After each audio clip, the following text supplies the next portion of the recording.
Let's begin now with updates on the lingering ASUU strike. It's more than 7 months since the Academic Staff Union of Universities embarked on an industrial action, and all efforts to bring the lecturers back to the classroom have failed. The federal government has now ordered vice-chancellors to reopen schools and allow students resume lectures. This was made known in a letter signed by the Director of Finance and Accounts of the National Universities Commission, Sam Onazi, on behalf of the Executive Secretary, Abubakar Rashid. The letter, which was addressed to all vice-chancellors, pro-chancellors and chairmen of governing councils of federal universities, reads, quote, "Ensure that ASUU members immediately resume and commence lectures, restore the daily activities and routines of the various university campuses," end quote. The National Industrial Court last Wednesday ordered the Academic Staff Union of Universities to call off its ongoing nationwide strike after the federal government went to court to challenge the strike.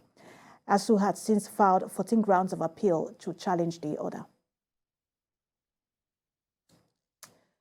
And President Muhammadu Buhari has returned to Abuja after his participation at the United Nations General Assembly in New York.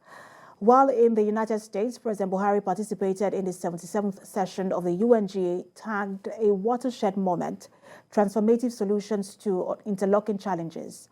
The president delivered his address on the second day of the general debates last Wednesday. He also participated in high-level meetings and side events, including the Nigerian International Economic Partnership Forum. The president held strategic bilateral meetings with some participating world leaders and heads of multinational organizations. And talking politics now, the All Progressives Congress Presidential Campaign Council has invited its 422 members for special prayer sessions at the campaign headquarters in Abuja on Wednesday. According to a statement issued by the country's council's Director of Media and Publicity, Bayo Onanuga, there will be a peace walk immediately after the prayers, and all nominees will be issued their letters of appointment same day. The special prayer sessions will officially kick off the council's electioneering process for the 2023 presidential elections. The APC Campaign Council had on Friday night released a long list of persons to ensure victory for APC presidential candidate Bola Tinubu and his running mate Kashim Shettima.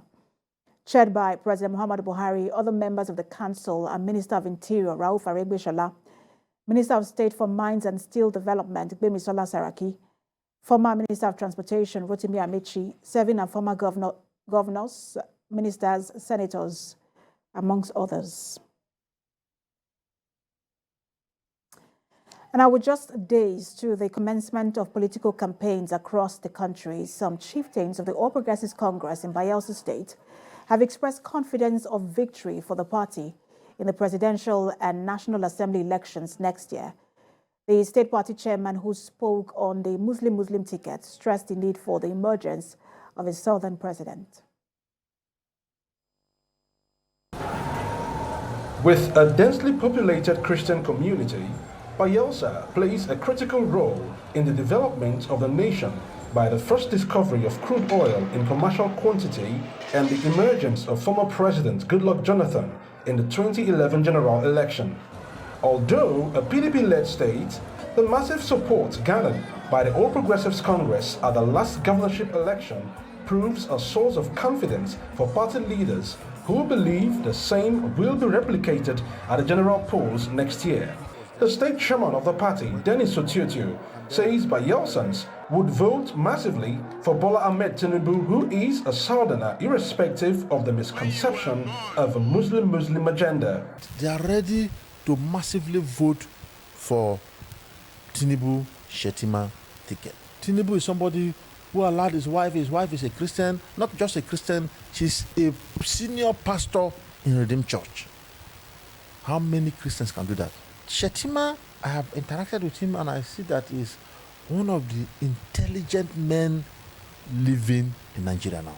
We need people like that to support the president, so that things can function normally. Who cares whether we have a Christian ticket or a Muslim ticket? Basing their belief on the pedigree of the candidates flying the flag of the APC, other stakeholders are confident of a landslide victory next year. What we are talking about here is the ability to deliver. He said he's not applying for the job of a bricklayer. He's applying to be president of Nigeria. It's a thinking job, thinking and doing. The man is good, fit, strong to deliver service. They have come to prove that this man have really built human capacity. He has built infrastructure in Lagos. Now, we want him to bring this, come and replicate this on the nation. And that is what we're expecting. And I believe strongly, when he wins, that is what he's going to do for Nigeria. Nigerians will be surprised. While over 15 candidates have been confirmed for the presidential polls, the All Progressives Congress is leaving nothing to chance ahead of the elections next year. And still on politics, the People's Democratic Party is insisting that it will face the forthcoming election as a united party, despite the brewing crisis amongst its stakeholders.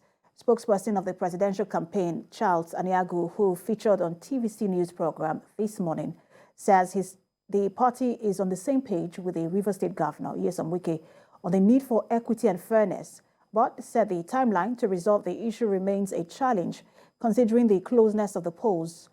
On the alleged violation of the party's constitution, Mr. Aniagu noted that the PDP has not contravened its constitution by zoning the presidency to the northern part of the country. What you see as a disagreement is, of course, not from the prism from which many are viewing it. On the issues raised by our very respected leader, Nyesom Wike, and many others, we are almost on the same page as to the need to trigger some form of equity and fairness, like he rightly put it. But where we have a little disagreement, which we are dealing with, is the issue of the timeline. The presidential candidate of the party doesn't have any challenge with the issue of having to restructure the party, particularly given the fact that the candidate has emerged from the north.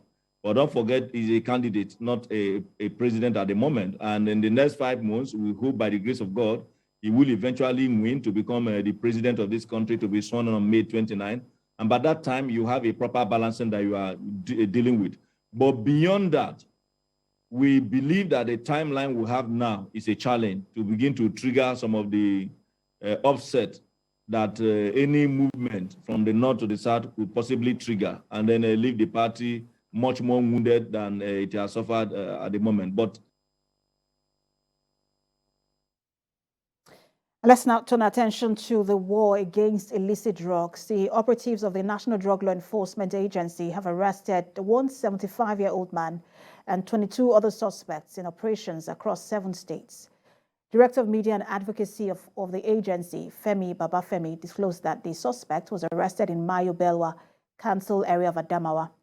He stated that more than 1 million bottles and capsules of some substances and tramadol were seized, and about 2,500 kilograms of cannabis were intercepted. And also in Kwara, at least 19,000 bottles of the banned new psychoactive substance were seized by NDLEA operatives along the Ilori-Jeba Highway, and 2 suspects arrested.